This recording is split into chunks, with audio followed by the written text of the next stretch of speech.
They talking this.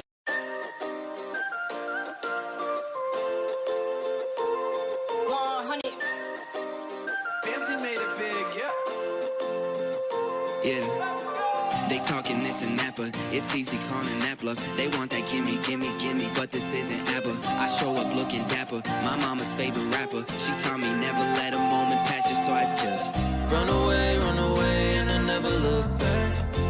I hope it's what I'm hoping for. Run away, I got my backpack. Travel light, got my life inside a suitcase. Bought a ticket, I'm just trying to find a new place. What's the occasion, baby? Just another Tuesday. Okay, our life feel like a movie. Okay, it's just another Tuesday. Say that you're lonely, then send me your ID. Got nothing to hold me right where I'm at. So come in here closely, want you to be happy. You're tired of roaming right off the map.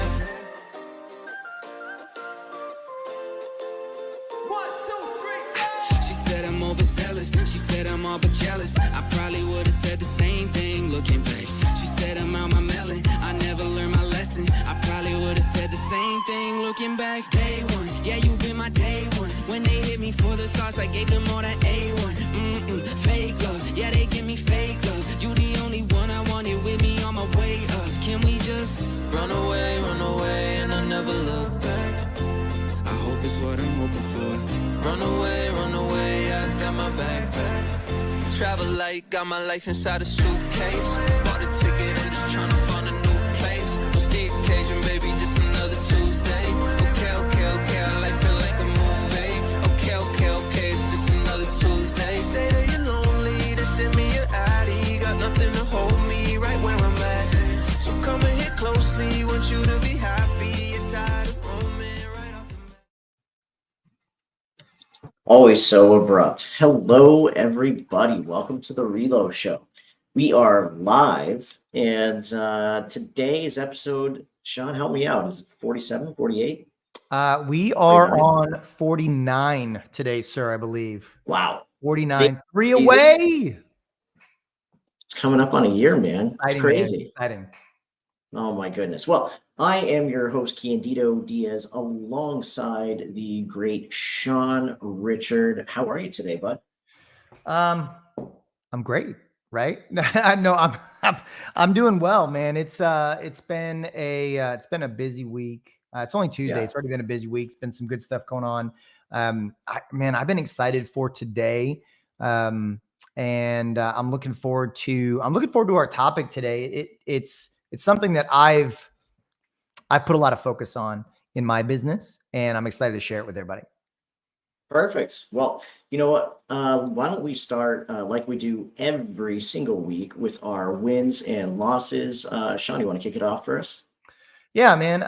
So I'll start off with, my shitty moment of the week. So this guy always rearing his head from time to time. And I would say right now, probably my biggest loss of the week was yesterday. I didn't leave the office feeling very productive. I did things throughout the day, but I really didn't feel like I was super productive. And that kind of just weighed on me last night. And so I came in today excited to really hit the ground running. I have some key projects, actions that I want to get done today, and I'm motivated to really get those knocked out. As far as my win over this past week, I had a phenomenal class that I taught to a group of real estate agents last week. It went exceptionally well. Got a lot of great feedback. They've already asked me to come back and teach another class later on this year. So really developing an awesome relationship with this particular real estate office, and excited to build those relationships, get to know those agents even further, and ultimately help them do more business and grow my business at the same time. That's awesome. So How about would you, say man? that yesterday you had a case of the Mondays? I had a case of the Mondays. Do people still say those things, or is it just you in your basement? Just me. That's okay. I have no shame. You should know this. It's all good, man. It's all good. We love you. If you weren't corny, you wouldn't be Candido, and we love you for it, man. So it's all good. Thank you. Dude, how about, okay, so I'm going to pass to you for the wins and losses, but there's a certain 4-0 team that I just want to say congrats to you about. As fans, we like to think we are the team, but there's a certain 4-0 team up there in Boston that's doing pretty well. Yeah, the C's, baby. So congrats on that. If that's not your win, then I can't wait to hear what it is. So what are your wins and losses, bud? Well, I mean, that's obviously a win. The Patriots actually won a game this week, so that's fantastic. It's a miracle. As far as my losses go, it's really one of those things where I believe I said it on the show last week. I made the switch to the broker world. It's been awesome, but it's one of those things where I don't know what I don't know, right? So I think my loss, it's not really a loss. It's just, obviously whenever you start out with a new company, you have to get used to how they do things. And honestly, just trying to figure out, which way is up. Luckily, I have a great team. And I think I said this last week as well. It really feels like a close-knit family, the company I'm working for now. So pretty excited about that. As far as my win goes, other than the Celtics and the Patriots, my win yesterday, I actually hit 1 full year on Duolingo. So nice. Yes, for Spanish, which no, I am not 1,000% fluent on. But Mark and I started out on this journey about a year ago, and yeah, yesterday hit 365 consecutive days of Spanish. So okay, so you know what? we got to dive into this a little bit. So Let's they do it. say get 1% better every day. So do you feel like you're 365% better than you were a year ago? So it's funny you say that. So my father lives with us, right? And I actually do feel like I'm 365% more confident. And I think that's really what it is. Trying to have the confidence to be able to speak. Now that I have a 7-year-old who can spell things out loud, we can't just talk about her directly in front of her and start spelling because she'll figure it out. So we just speak in Spanish, and it makes her that much more upset. So it's muy bien. Hablo muy poquito español. Un poquito, sí. Yeah, muy poquito español. It's okay, man. Well, don't worry, everyone. We're not gonna do this show in Spanish anytime soon because none of us are that affluent. However, if you speak Spanish and you want to join us on the show, maybe we can work something out. So, Candido, what do we talk about today, man? Yeah, so this week, and obviously this is something that is very near and dear to your heart, and I think part of mine too, assuming I have a heart. We're going to jump into small investment, big returns, and creating success at scale. So we're going to be really focused on some of the strategies that help get to some of your referral partners, not just on a one-on-one basis, but more of a medium to large scale.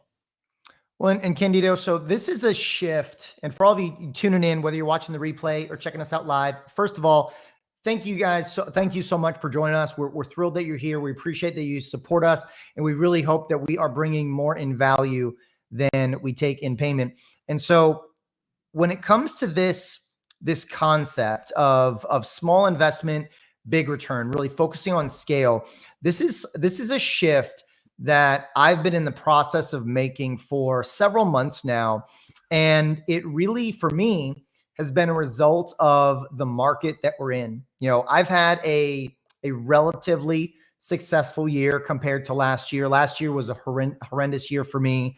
And I did as much volume in the first 7 months of this year as I did all of last year. So definitely rebounded a little bit there. But looking at the market from a macro level and where we're headed, or really how long we're going to be in this particular market, I thought to myself, what is the most effective way to continue to grow my business, build relationships, and set myself up for success when the market does eventually start to shift again, whether that's in 6 months, 12 months, 3 years? I want to be prepared for it. And the conclusion that I came to was I have to get in front of as many people as possible at the same time. And that was both with real estate agents as well as directly to the consumer. And so for me, what I've implemented over the past several months, and some of this was even over, about a year ago, is I've implemented mass connection strategies. For me, it's been teaching classes has really been one of the biggest things that I've started honing in on and really hitting hard lately is teaching classes to real estate agents. I've taught, I think, 5 classes over the last 3 months, and I've been focused on really pouring into real estate agents to help them drive their business forward, getting in front of groups of 10, 15, 20 real estate agents at a time, not only so I can have the biggest impact on them, but so I can have the biggest opportunity to build relationships for me. If I get in front of 20 real estate agents and 5 of them really resonate with me and my business and how I can help them, then that's 5 new relationships versus historically, I feel like a lot of us in the lending world have had to go one-on-one, right? Meet with an agent, understand them, determine if it's a good relationship fit. Maybe it is, maybe it's not. Okay, meet with another agent one-on-one. And that's got the potential to take a lot of time. And if you're comfortable investing that time, great, awesome. For me, I really wanted to uncover potential deep relationships as fast as possible. And so for me, teaching classes was a big way to get in front of as many agents as possible at the same time. What are your thoughts, feedback, Candido? Yeah, I love that. And I think the best part about our trio is we all do some of the same things, but not necessarily the same way, right? So, as you may or may not know, I like to delve into a little bit of social media. And for me, that's been a way to really try and create relationships. And I found that, I think this year I played around with, okay, how much of my personality do I really want to give? You know me, Sean. I don't know if you want the full enchilada, but no more than 75%, please. I don't know if we can handle it. I don't know if we can handle it. Hey, but you know what? The best part is I found that because I used to kind of keep it really buttoned up, and I found that the engagement wasn't as much as it is now, where I can kind of lean into my humor and my sense of sarcasm while at the same time still trying to educate, right?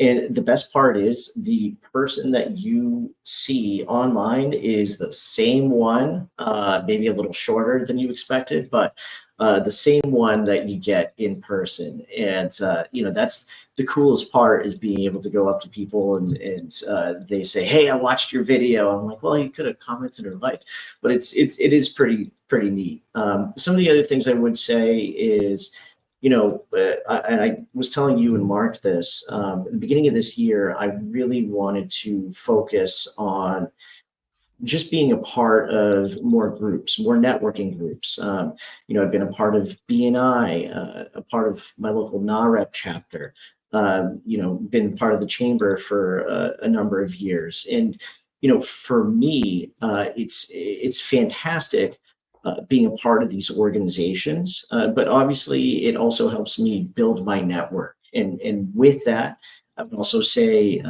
get involved with your local realtor groups, right?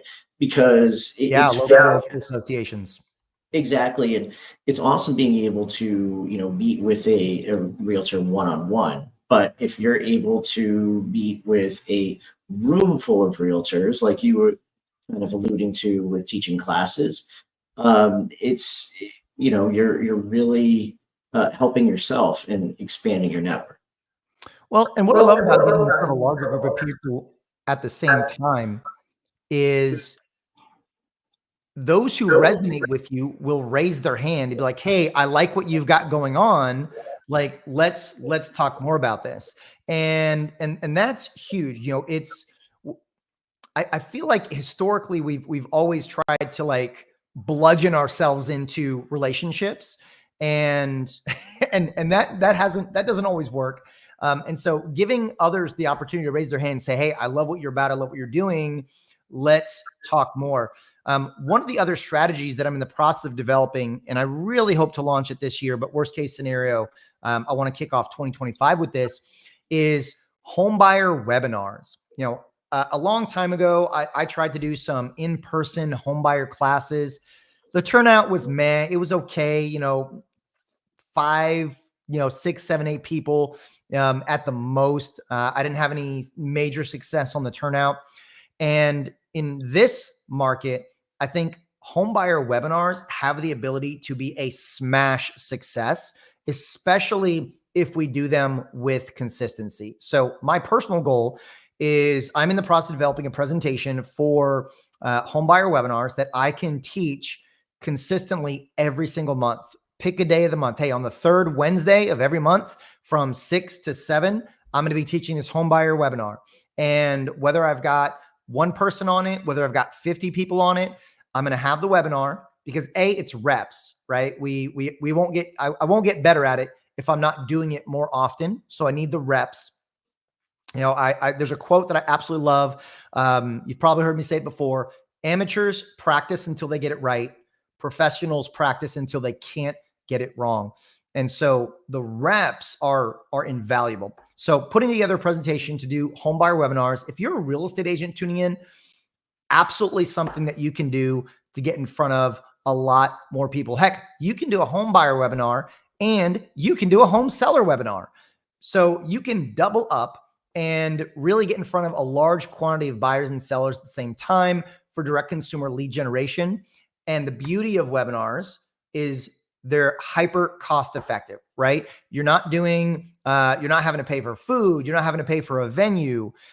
Maybe if you're doing it on a high level, maybe you're doing a giveaway that you give away at the end to kind of incentivize people to stay on for the whole time. Maybe it's a system, maybe it's a tool, maybe it's a resource.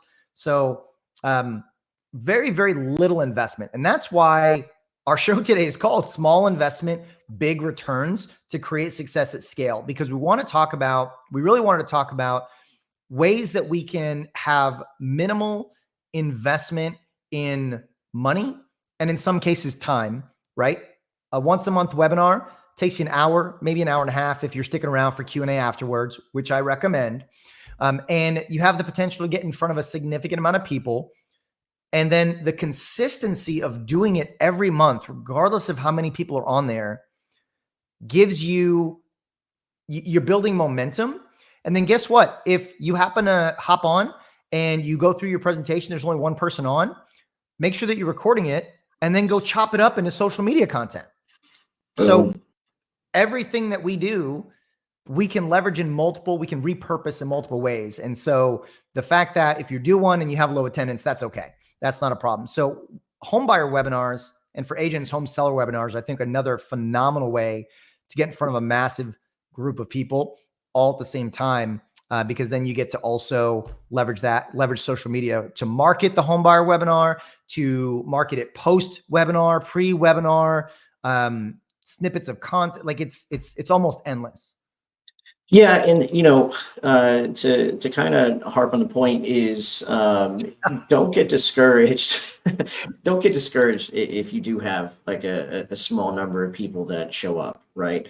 That's more than, let's say you have 10 people. Guess what? That's more than you would on a one-on-one coffee appointment, right? Let me throw this real quick. Let me interject. And so on that note, Candido, I encourage leaning into that. Like lean into that. Hey, I'm so glad we only had 4 people on today. I love it when I get small groups, so that way we can really deep dive in some of the key points and answer your specific question. Like lean into that and make it a good thing. So sorry, I wanted to interject on that because I feel like it's such an important point.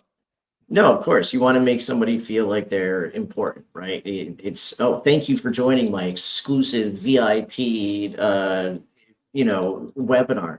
And I think that's a way to build an even deeper connection. And same thing with whether you're doing this direct to consumer or whatever group you're a part of. Don't be discouraged by smaller numbers. You just have to figure out how to use that to your advantage, and that's exactly what Sean was just saying. So Candido, you've got your social media. You do a lot on social media. A great way to meet to reach out to the masses. Are there any other large scale strategies, techniques that you've started to implement? Obviously, the networking is one. Anything else that you've kind of either got on the horizon to implement, or that you've been leveraging here recently, or plan to next year? So a little birdie actually suggested that I start using some of my social media content and kind of blast it out in a newsletter. I can't remember who told me to do that for the. You must know some smart birds, man. I don't know. Yes. But no, that was a great idea that you had given me. So it's something that I am working on. You want to be able to look. I'm making content no matter what. Okay, whether 5 people end up watching it or 5,000 people end up watching it, and I think your point, which was the first good one you've given in a long time, was that if you're already making this content, you can very easily repurpose it, right? With that, I thought about, okay, I can try and implement some newsletters. I actually was part of a group. I always screw up his name because I always say it's Dan Smokowska. It's Dan Smokowska, part of a LinkedIn group that he had. And because I don't really utilize LinkedIn.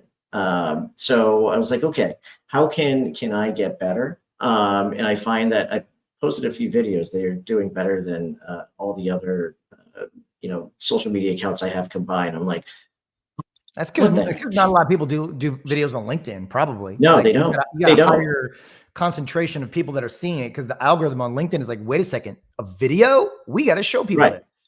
And I think my point is, I'm trying to take a look at what I'm currently already doing and figuring out, okay, how can I expand my reach? And again, it's not a very big investment. It's literally just taking the time to actually do it. So those are the couple ways that I plan on continuing to implement and build. Well, and I want to expand on that newsletter point because I've been doing a newsletter. For me, my newsletter is to my real estate agent database. I blast it out to about 1,300 agents every single week. And I focus on how much I can pour into them with value. So every week I pick a topic and I dive into it. Now, okay, Sean, how do you come up with the content for your newsletters? Like, I would love to do that, but I don't know how I'm going to think of that every week. So I spend 15 to 30 minutes every day just going out to all the different real estate, personal finance, investing websites to find and read articles. And when I come across an article that I'm like, hey, wait a second, like this is information that people need to know or want to know, or agents, this would be helpful for agents. And I will take that website. I've got a Microsoft Notes Notes file where I'm just putting in the web addresses. And so I'll take an article that I find. I'll work a little bit of wizardry with ChatGPT to kind of bounce some ideas, refine some things, and I'll turn it into a newsletter as my main content. So typically the framework for my newsletter is I've got a banner up at the top that, I've branded my newsletter. I call it the Agent Edge, giving them the edge in the real estate market every week. And I've got my main topic that's usually a 2 to 4 minute read, relatively quick. And then I've got a small section where I've got some quick value bombs, usually a couple of quick value bombs for agents. So this could be like other articles that I think are helpful that I'll just link directly to the article just to give value. Then I've got a section for social media video of the week.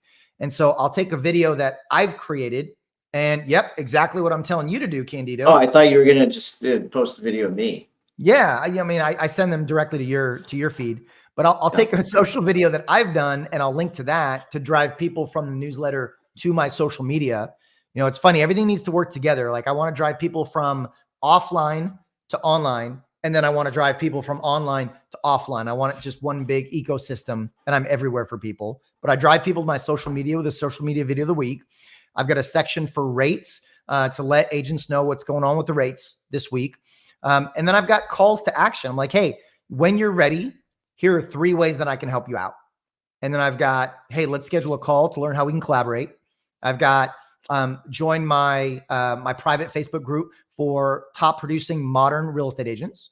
And then I've got connect with me on social, and I've got my Facebook, Instagram, and TikTok where they can jump out and connect with me. And it's as simple as that. And I just spend about an hour a week curating my newsletter for the week. I send it out on weekends, usually in the first thing in the morning on either a Saturday or Sunday. My open rates are 45 to 60% on 1,300 agents. And that's awesome. And I'm not focused on, hey, send me business. I'm focused on, let me pour into you. Let me give you tools, resources, strategies to grow your business. And then when I do reach out, they typically know me a little bit better.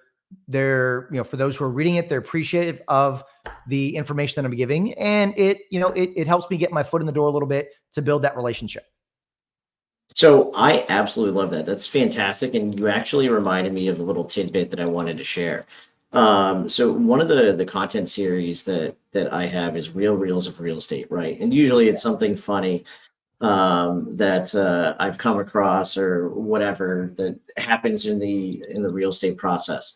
One thing that I've actually started to do, because it's a relatively new series for the last 2-3 months, I've actually reached out to some of my referral partners and asked them, hey, have you had anything weird or outlandish that's happened over the last couple weeks or whatever, right?